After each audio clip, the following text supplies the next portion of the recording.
Good afternoon, everyone. It's indeed a matter of great honor to share the stage with such eminent people and to be in an environment which by definition is one where knowledge grows. It's only late in the evening yesterday that I was approached to come and share my thoughts with you people. Initially I resisted because I thought it was too short a notice. But when it was shared with me that the topic is the impact of R&D in corporate competitiveness, it's a topic that's so close to my heart that I could talk on end. And however, that talk needs to be interactive. And since what I'm right now in the midst of doing is presenting a kind of dissertation to you, I thought I'll keep it simple and try and say it in the form of a typical story from the perspective of industry or business. And it's essentially only two aspects that I'm going to talk about. First, just through a story to build up why I feel R&D is so important. And in the second part, the various aspects and characteristics of what it takes to have effective R&D in-house in any company. So let me just start and take a typical story of anyone starting a business. And in the Indian context, I'm sure many of you will understand what I'm saying.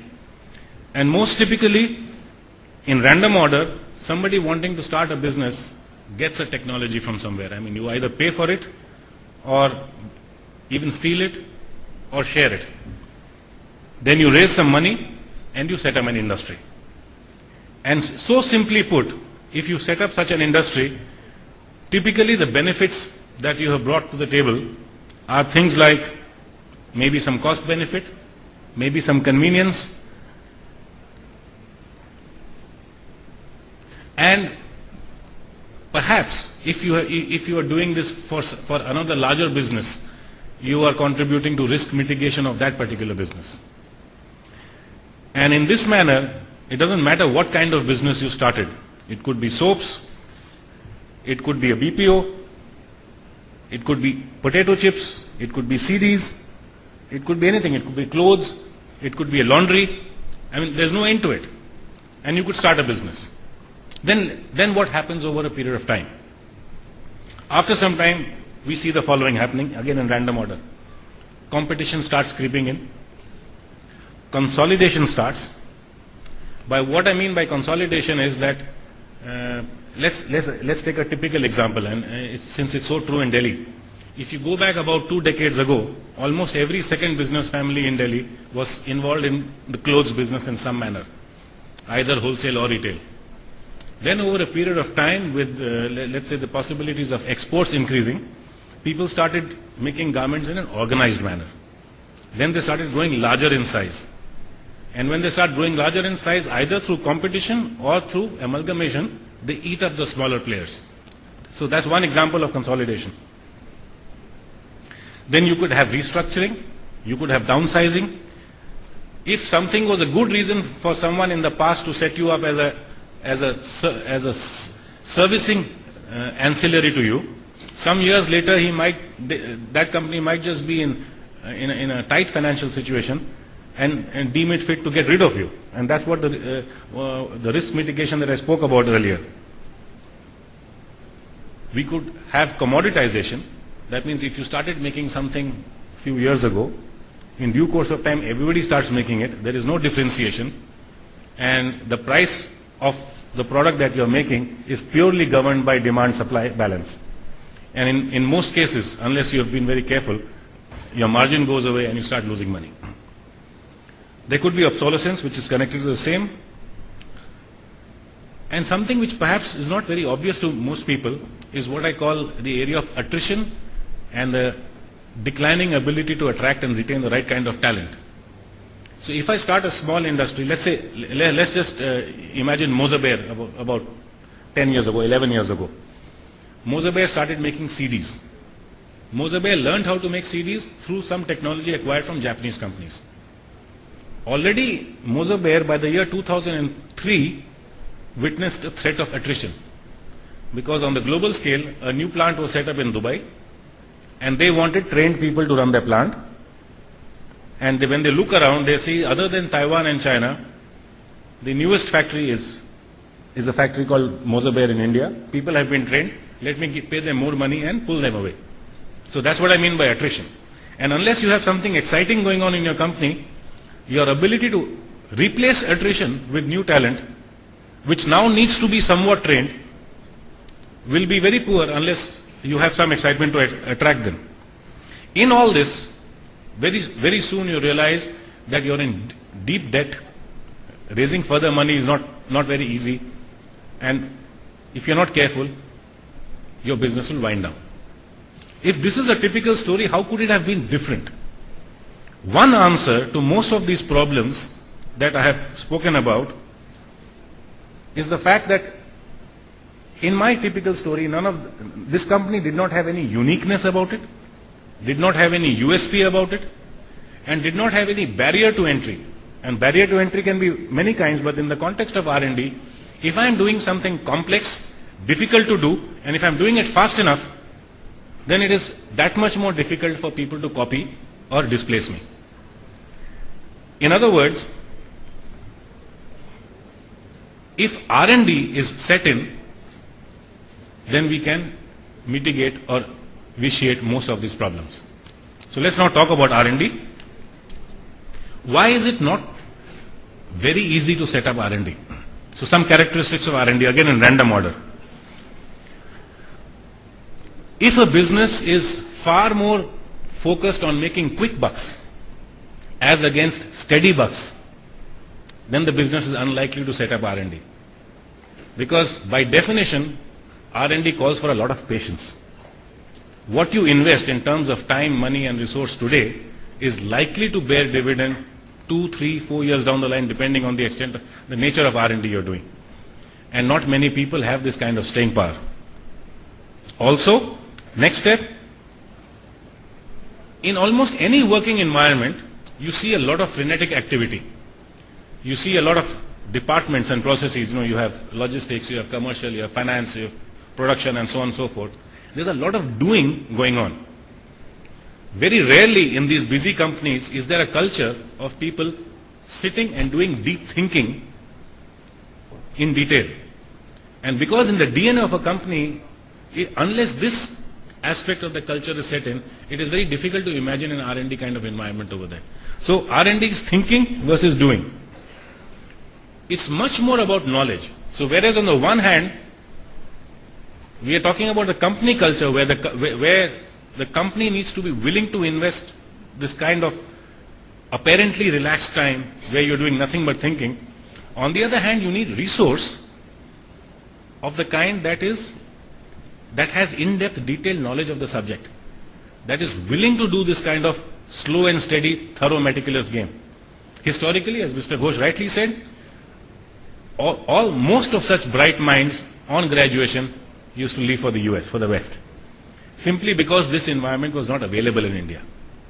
I'm happy to note that through various initiatives, the R&D aspect is gathering momentum in India pretty fast. Pharmaceutical and stem cell research and those kind of things happened quite some time ago, but even unheard of things like, I don't know how many of you know, gaming, animation, design for automobiles, etc. There are centers in India where this thing is happening. And now we are, government has announced a couple of days ago, as a country, we are in talks with leading universities to set up research establishments all over India. So we are hopefully looking at an era where students can continue their studies on PhDs, on master's programs, and in all likelihood, industry will contribute. Which then brings me to the next natural aspect, which is called funding. One thing from experience, let me share with you on research, on R&D. When you get into a set of meaty projects, pretty soon you realize that the requirement of money keeps on increasing. After I've achieved proof of principle, I now want to try it out, so I need a small pilot plant. And for setting up a small pilot plant, I need a right kind of shed, right kind of environment. So what was, let's say, a few $100,000, if I use international currency, suddenly starts taking the form of millions, then tens of millions. And this is a trap that many companies fall prey to. When the money starts going up, then they decide to curtail. And one thing about R&D, not doing R&D is far better than half doing R&D. Because in both cases, failure is a certainty. There is no chance of success by half doing R&D. But if you've already, let's say, put in 10 million and fell shy by 5 million, just because you thought you didn't have funds, then at least from the business point of view, you're 10 million down. And God knows what impact on morale and motivation of the people. So we need somehow, whether through borrowing, whether through collaboration, or through provisioning. But what I mean by provisioning is, year on year as a business, when I'm finding out how much profits I have and when I'm wanting to declare profits, I must upfront decide how much money I'm keeping aside for R&D. What is my commitment to R&D? These characteristics companies must imbibe. And that is not enough. Just by hiring the best scientists, maybe paying a lot of money, setting up good laboratories, if I do R&D, it's not enough. It won't make the company see success. Throughout the company, we need a culture and organization to take invention, innovation or creation to realization. In more simple terms, if there is a bunch of scientists who are working on some technical or technology aspect, whilst on their project, they need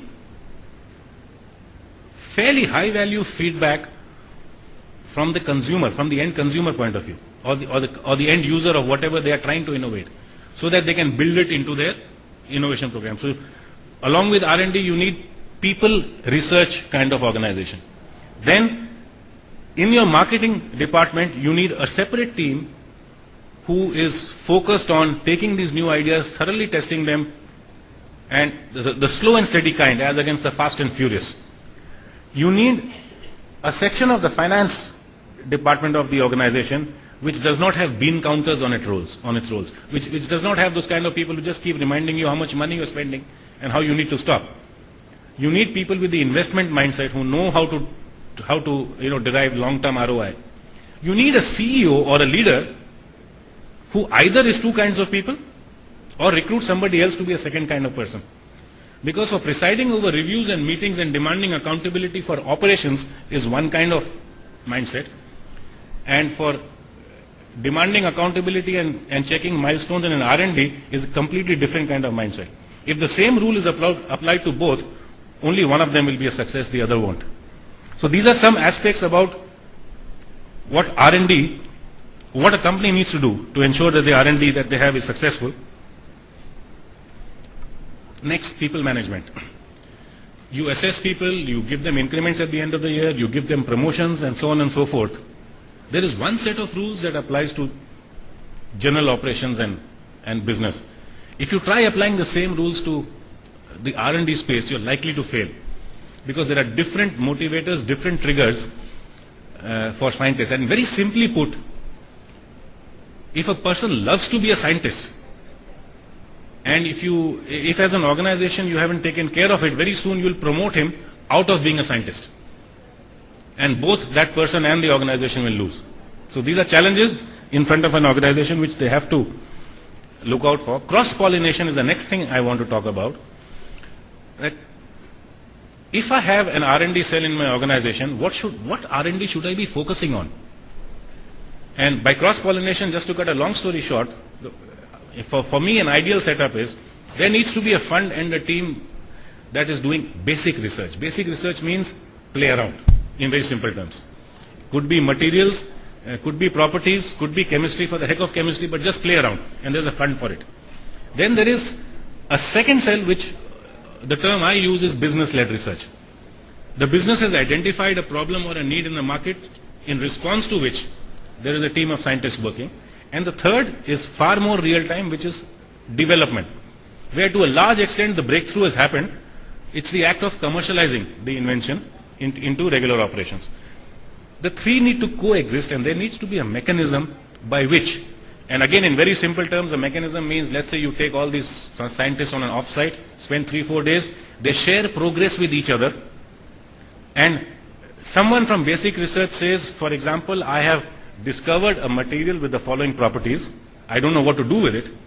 And someone else in business-led research could have been grappling with a problem where he wanted that property addressed, and then he says, bingo, I mean, I think I have a use for what you've been working on. Now, this is within the organization. The same applies for sending people across the world to various conferences and seminars for interaction with various universities. Now, the reason I'm belaboring this point is if you're not careful, in many companies, especially with the Indian mindset, they will say, "The maja kar raha hai." Just wasting money, traveling by air all over the world and having a good time. I don't think he's a good guy, so let me reward him less. Then you need a right kind of brief. Because whereas on the one hand basic research is important, but over a longer period of time, you need your R&D to convert into money-making solutions. And if a company is doing widespread deep R&D, and if you have a success rate of 30% even, you're a damn good company. And therefore, brief is very important. And just as an illustration from my earlier company, I remember that there was a brief to the international research team to come out with the world's best detergent. And I think most of you know the classical fights between the serfs and the Ariels of the world. So these guys worked for 2 or 3 years and no real progress. And then, in a make or break conference, people went deep into the matter and the problem was redefined. How was it redefined?